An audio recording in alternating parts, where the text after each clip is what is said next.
boyfriend and I moved into that little house on Ivy Street, we thought we'd found the perfect starter home. It was cute, affordable, and on a quiet block, or so we thought. But soon after moving in, we realized our seemingly normal neighbors had taken a strange and unsettling interest in us. At first, it just seemed like friendly curiosity. The older couple next door, Ray and Elise, would wave excitedly whenever we were in the yard. If we were doing yard work, Ray would appear offering help. Elise often brought over baked goods still warm from the oven. Their friendliness almost bordered on intrusive, but we brushed it off. After all, they were just being welcoming, or so we assumed. But then the invitations started coming nearly every day, requests for us to come over for dinner or game night. They almost seemed offended if we said no, which was often since both me and my boyfriend worked odd hours. Still, we'd politely decline, saying we were busy. One day, after refusing yet another dinner invite, we spotted Elise peering out their living room window, watching us gardening in the yard. Something about her expression sent a chill down my spine. She had a strange, unsettling look in her eyes. When she noticed us looking back, she quickly whipped the curtains closed. Things only got more bizarre from there. We'd constantly notice Ray lurking by their living room window with a pair of binoculars. If we were in our yard, he'd be watching us while pretending to read the newspaper. Once in the middle of the night, my boyfriend swore he saw Ray standing in the shadows of our front lawn just watching the house. But by the time he got outside, Ray was gone. Our once friendly neighbors had become nearly obsessive, tracking our every move. We took to only going in the backyard to avoid their stares. But even then, we'd find them peering out their back windows at us. We tried closing the blinds in our house, but would sometimes still catch them intently gazing in. One night, unable to take it anymore, we decided to sleep at my boyfriend's parents' house across town. But in the morning, we came back to find our front door unlocked. Inside, nothing seemed disturbed, but the feeling of violation lingered. Had Ray and Elise broken in looking for us? Now desperate to be rid of our creepy neighbors, we put up tall privacy fencing and security cameras. But objects would randomly go missing from our yard, only to reappear days later. Mail we knew was delivered would disappear from our box. At night, we'd hear ominous noises outside the fences, like someone trying to get in. I became terrified to go outside, having constant panic attacks. We decided moving was our only option to reclaim our lives. The night before our move, we stayed in a hotel. In the morning, as we pulled up to the house, my blood turned to ice. Spray painted on the front door were the words, "We'll miss you." Ray and Elise stood eerily on their porch, smiling and waving at us as we quickly drove away forever. We eventually moved across the country, far from that house of horror on Ivy Street. But I still have nightmares about those sinister neighbors who became obsessed with us, their unblinking eyes peering in our windows. The feeling of never being alone or safe in our own home. It taught me that evil often hides behind the mask of normalcy, and that monsters can live right next door, quietly stalking you from behind their curtains.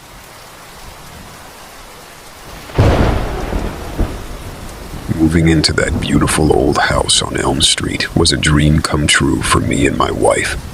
It was everything we'd been looking for. Charming craftsman, style home, big oak tree in the front yard, white picket fence.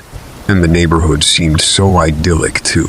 But soon after unpacking, the dream turned into a nightmare when we realized our seemingly perfect neighbors were stalking us. It started innocently enough. The older couple next door came over to introduce themselves shortly after we moved in. They seemed eager to welcome us to the area, chatting for almost an hour in our living room. I noticed them glancing around a lot, their eyes seeming to linger on our boxes still piled in the corners. But I brushed it off as mere curiosity about the new folks. Over the next few weeks, they started randomly showing up on our doorstep with baked goods or small housewarming gifts. At first, I thought it was nice they were trying so hard to befriend us, but the frequency became excessive, even for friendly neighbors. and they would pepper the conversation with oddly personal questions about our routines, families, past homes. The whole vibe became weird. One afternoon, I was working in the yard and glanced up to see the husband standing at their bedroom window, staring at me. When we made eye contact, he quickly ducked out of sight. A cold chill went through me. Why was he spying on me from his window like that? Things escalated when I started catching glimpses of the couple loitering across the street, watching our house. If I looked directly at them, they would scurry back inside, but as soon as I turned away, they'd be back at their posts, gawking. It was almost like they were studying us, learning our habits. At night, eerie shadows would sometimes pass by our bedroom window. I'd quickly turn on the light, hoping to catch them lurking outside, but no one would be there. My wife was convinced they crept up in the darkness to see if we were asleep. The more it happened, the more unsettled she became. The final straw came one evening when I was grilling on the back patio. As I brought the food inside, movement at the neighbor's window caught my eye. Peering through a slit in the curtains was the wife, watching me intently with binoculars. Seeing her spying on us so brazenly sent a chill down my spine. These people weren't just overly friendly neighbors. They were full-on stalkers, obsessively tracking our every move. We no longer felt safe in our own home. The next day, we installed security cameras and filed a report with the police. But they said the behavior, while disturbing, wasn't criminal yet. Over the following weeks, anytime we left the house, the couple watched us like hawks. At night, the lurking shadows persisted. We eventually moved away to escape their relentless stalking. I'll never know why they targeted us or what exactly they were after. To this day, the memory of their prying eyes peering from the darkness gives me the creeps. They looked so normal and welcoming at first, but behind closed curtains, they were consistently spying on us, utterly invading our privacy in that house. I'm just thankful we got out of there before their obsession turned even darker.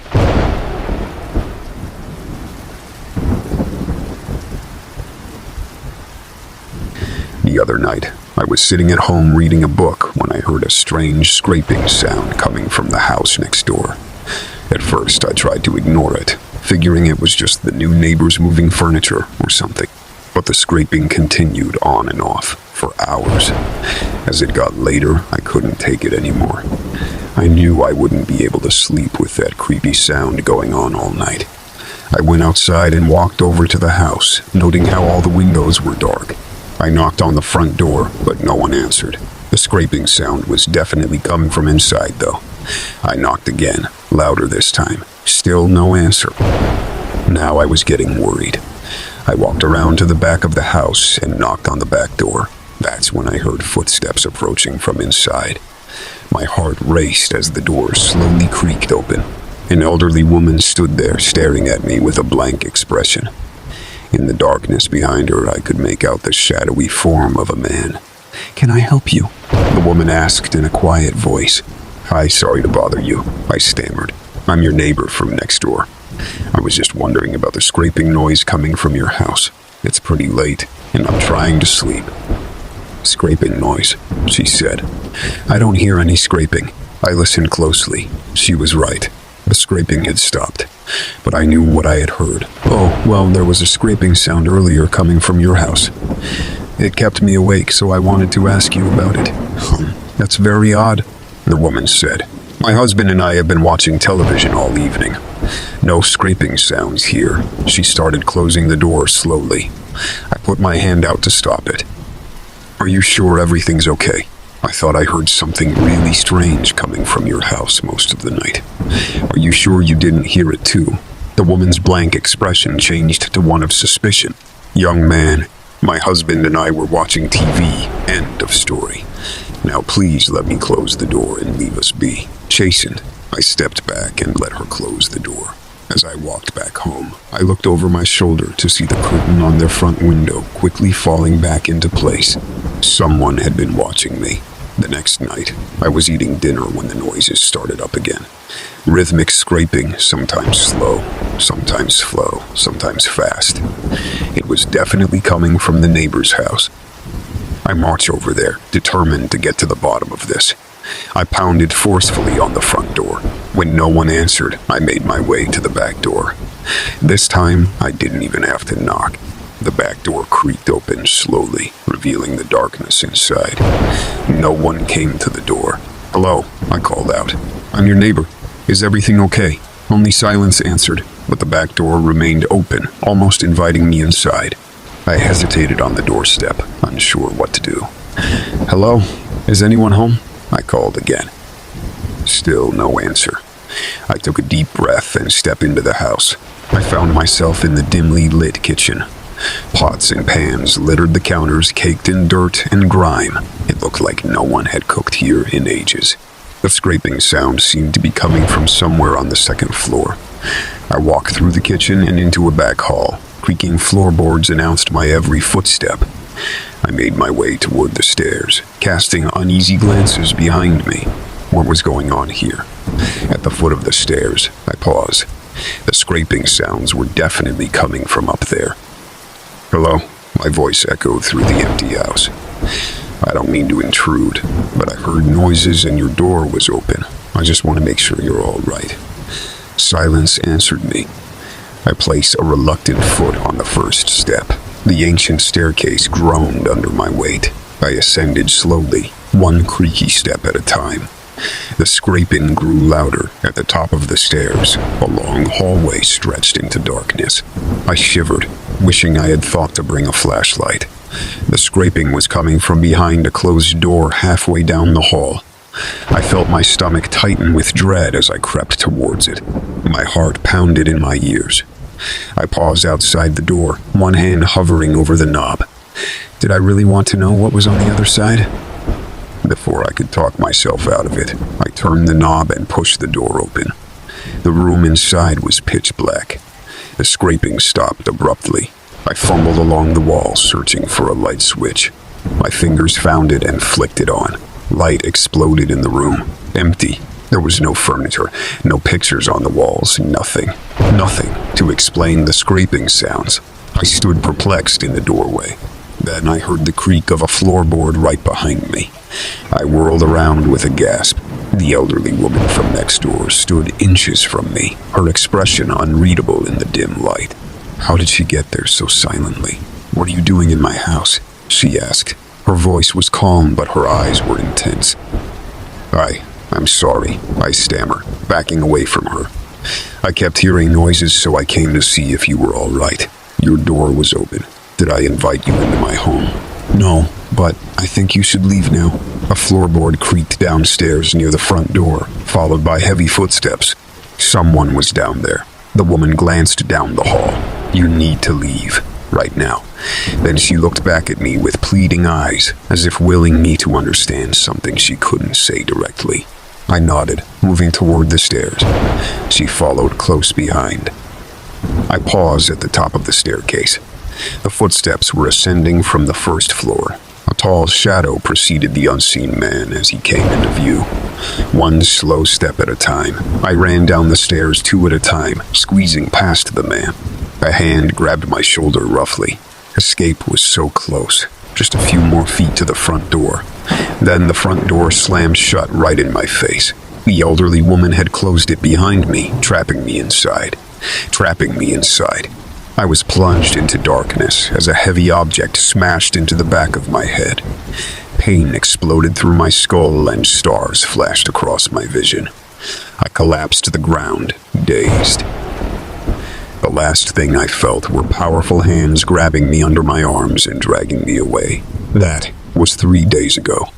I'm writing this by a dying flashlight, locked in a small, windowless room in the neighbor's basement. I can still hear the rhythmic scraping sound day and night. At least down here I know what's making it. Long claw, like fingernails repetitively scratching against the basement door, trying to get in. My time is running out. I wish I had never knocked on their door in the first place.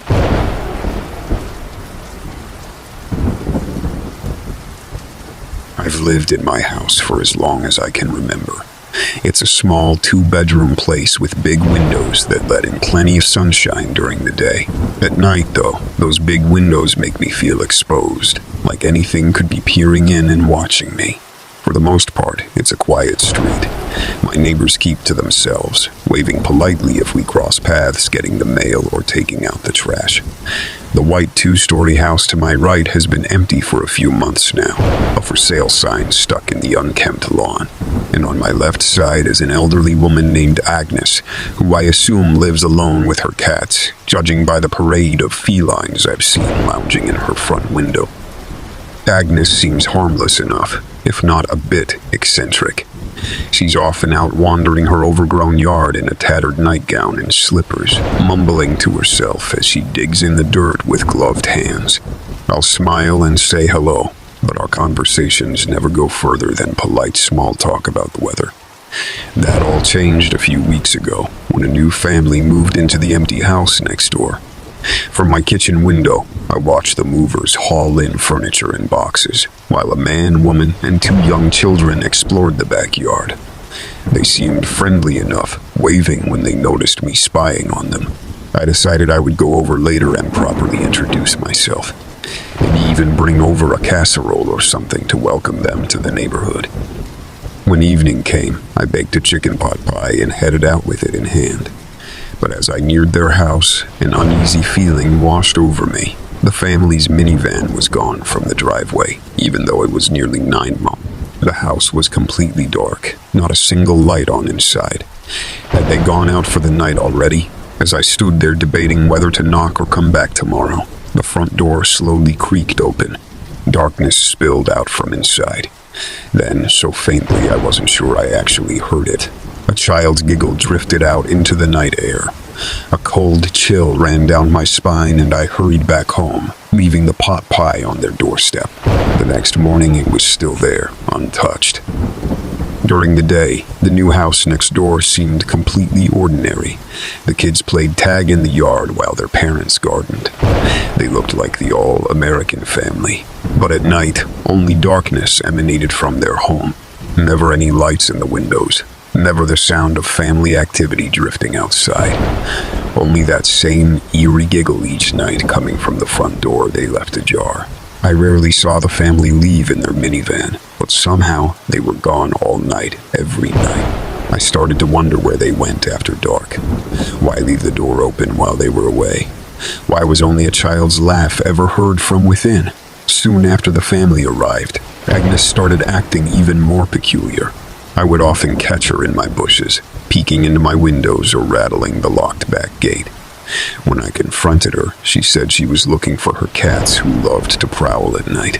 But her glassy eyes told me she was up to something else. The last straw was when I spotted her trying to pick the lock on my front door in broad daylight. "Agnes, what is going on with you? Stop sneaking around my house or I'll have to call the police," I yelled. She shuffled back across to her house, muttering under her breath. All day, I watched her sitting motionless in her living room window, just staring at me. A large orange tabby cat paced back and forth in front of her. Its yellow eyes locked on mine each time it turned to walk back. I had a growing sense of dread that I was being surrounded by something sinister closing in. That night, I woke with a start at a child's shrill shriek coming from next door. I jumped out of bed and ran to peer out into the darkness. Suddenly, my backyard floodlights flipped on, blinding me momentarily. After my eyes adjusted, I saw figures darting across the lawn. 2 small children running on all fours, growling like animals. Their eyes shone bright white in the glare of the lights, reflecting back at me like those of a cat.